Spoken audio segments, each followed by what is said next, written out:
Hello and welcome to another episode of the Leadership Lens, where we speak with global leaders on what's trending in the ecosystem. And what's really trending today is, of course, all of you know it, it's AI, artificial intelligence, Gen AI, LLMs, agentic. There are so many terms to describe this beautiful technology that's come up for marketeers to use. And today we have a very special guest with us, Amit Sharma, who is the Director Global Digital Ops at Fossil Group. Welcome, Amit. It's great to have you on the Leadership Lens. Thank you. Thanks, Irene.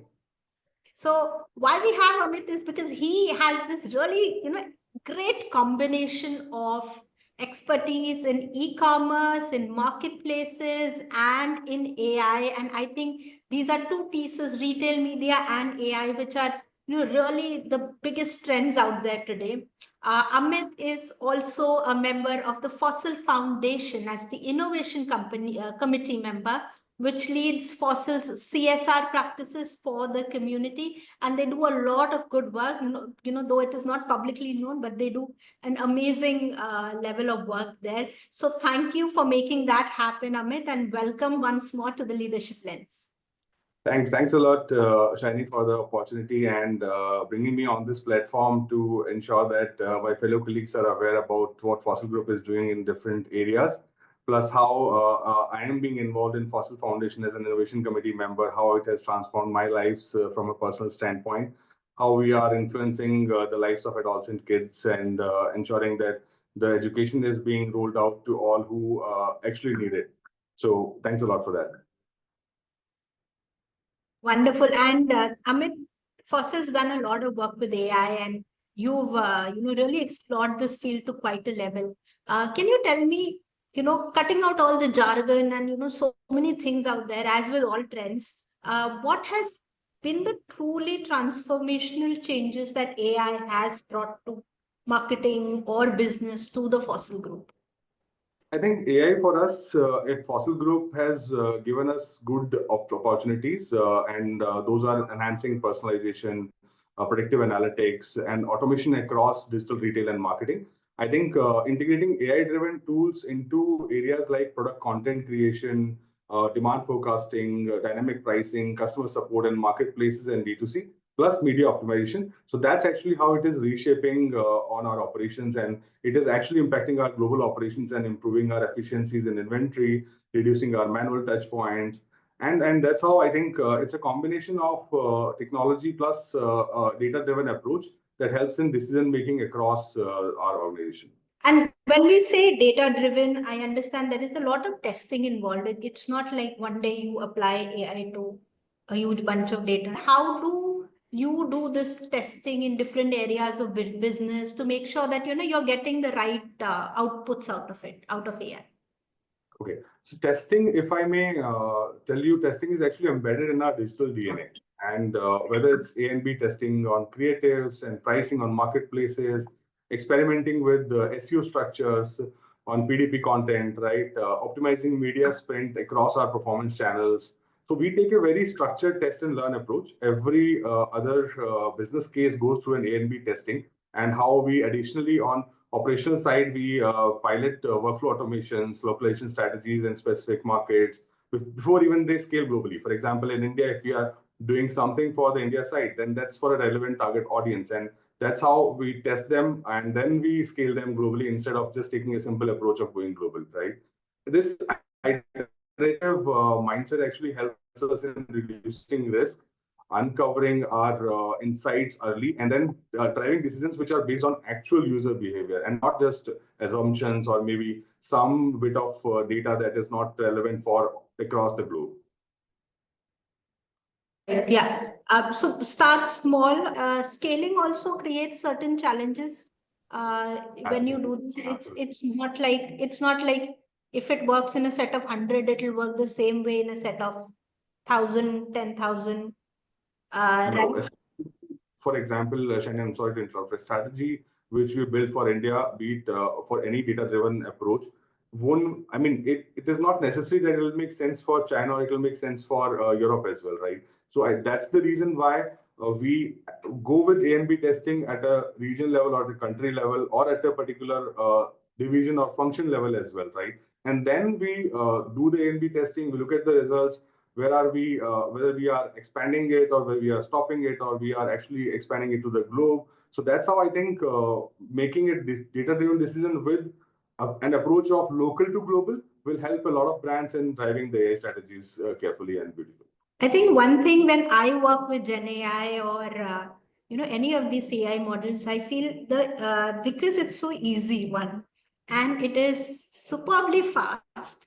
You just tend to it's like your modern day video game for the marketer. No, it's the PSP that we had, right? It was the PlayStation. So there is a big likelihood of you wanting to go haywire and play with it 12 hours a day, uh, or the equivalent of that. Now Yeah. there are not enough legal structures in place, and there is a lot of situations where this can go haywire very, very clearly. We're seeing it around the globe. How do you manage that? How does your team manage that? I think it starts with how we are actually looking at governance and intent, because it's a caveat, because the legal framework across the globe is not ready to adapt to AI. And that's why we encourage experimentation, but within guardrails. That's what is the message to all the teams. And every AI initiative must align with a clear business outcome, be it efficiency or scalability or user experience improvement, or any other area where we feel that, okay, AI is something which can be useful for us to drive results. So we work very closely with our IT and legal teams to ensure our data privacy compliance, especially across GDPR and emerging local regulations, right? And IP protection. For example, when using Gen AI for creative or content, we apply watermarks wherever it is possible, and then approvals to prevent accidental leaks or brand inconsistency.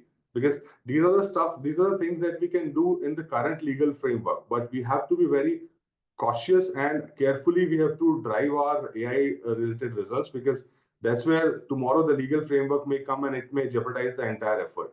So that's how we take it.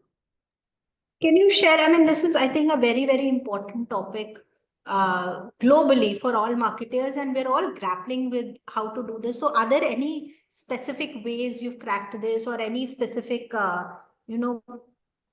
boundaries that you set? Like you said, there are clear KPIs associated with it, but can you delve into this a little more? For example, a very good way of looking at AI is a lot of marketplaces and D2C platforms, like especially on D2C and marketplaces. We are now trying to onboard images with model faces, with model entire imagery, right?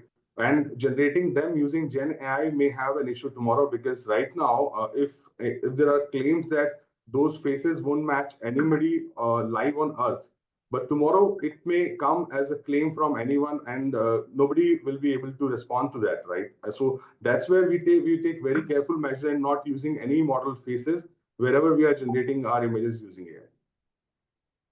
Okay, so there is this forethought into what can be the legal What can framework exactly? for this, and what we need to think of. That's a very interesting piece, and I think I don't know who can indemnify who in this case, and where this Exactly. will Exactly. uh, land, even for agencies or for brands. So you don't use model faces. I think you told me you use more like generate what a hand looks like, or a And exactly, the product should say. So basically, when it specifically is required when we are actually shooting a jewelry. So when we are actually creating an image of a jewelry, be it a necklace or an earring, right? That's where the model face comes in place. So, and those are the areas where we are very carefully driving our AI related images, that we should not be using any facial expression or any imagery which is similar to any living human being, or an image which can be later on claimed as a living human being, or maybe we put in a legal framework, and then we might be in a position where the entire effort is jeopardized and we are not able to use the imagery or use the effort. That's one. Second is the content as well. So today, a lot of companies, a lot of brands are using Gen AI to drive their content automation, content creation. But what if the results are same? What if the results for a watch that we are manufacturing and the watch that another brand is manufacturing, the results are same? So that's where we have to carefully craft our prompts. We have to carefully ensure So basically, when we are actually creating that content using AI, and when I said that we have to be careful about prompt, it's not only about prompt, it's also about proofreading that content. It's also to ensure that the brand's legacy is being driven by the content or the description that we have created. It cannot be transactional, it has to be personal. So that's where a human element has to come in place while using Gen AI, for example. Same is the case for imagery and content as well. All right. I think that's a good perspective on creativity and AI, and how much of leverage we should really take. Though, like we said, it's an infinite game. You can create like 1,000 faces in a day, 1,000 models for your product. But there needs to be that human element there.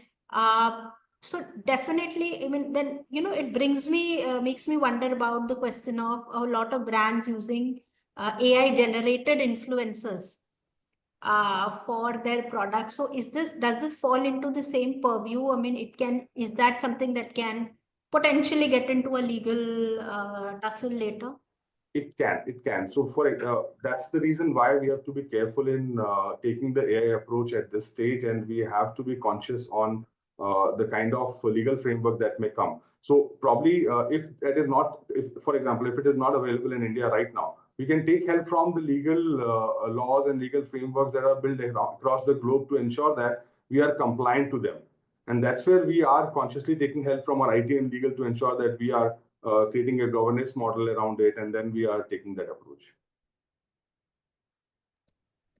Wonderful. And thanks for bringing in Gen AI. And, honestly, let me be blunt in asking this question.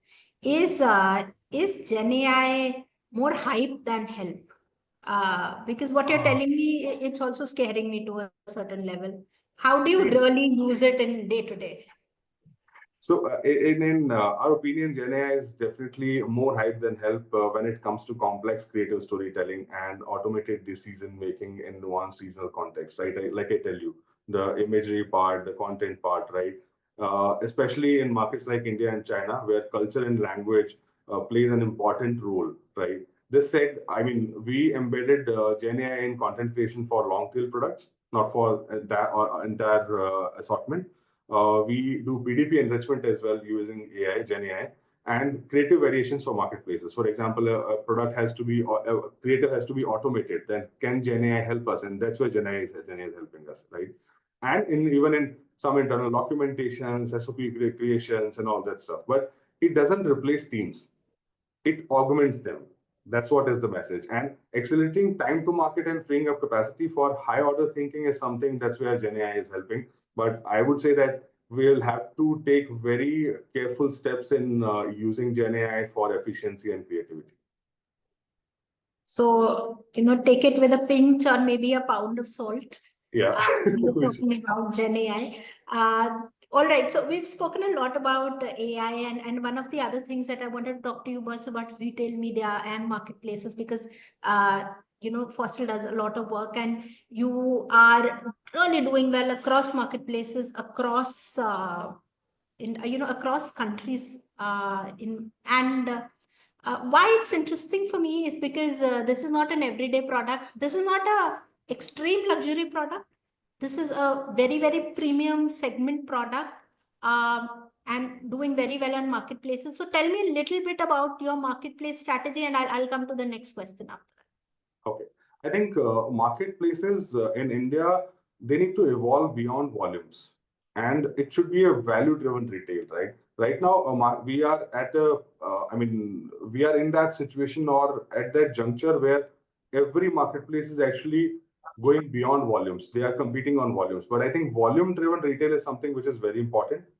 Every brand would like to see a better brand visibility tool, differentiated merchandising for premium brands, brand protection when it comes to duplicate and other products, more control over their content and customer experience, because if you don't control your customer experience, then you are losing your repeat customers, and that's not that there has to be better control customer experience. Also, a greater transparency in media attribution and granular data access, because right now we feel that if you look at China as a country and as a geography, there is lot of data that is available for the brands to take actions on their assortment, on their marketing mix, on their investments, on their operational strategy. But in India, I think we still have very less data access on when it comes to marketplaces.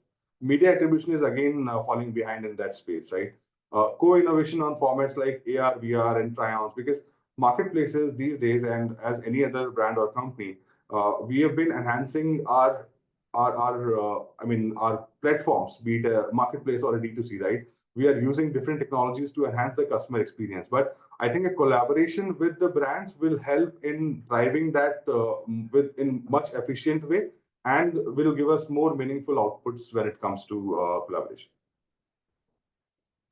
All right. So you're saying that, in China, let's say marketplaces are far more collaborative and it allows the brand to bring in a level of creativity, CX, and data understanding, data sharing. Absolutely. And that is something that India needs as well. Are there any other countries which are doing similar exercises, or, that you feel have better marketplace strategies? Okay. I was saying that Amazon as a global platform, it is allowing the brands to actually experience different stuff across geographies. For example, in US, we are right now using Buy with Prime on our D2C site as well. And that's not the case in India. And similarly, in Europe, we are trying with different technologies, different experiences on Amazon.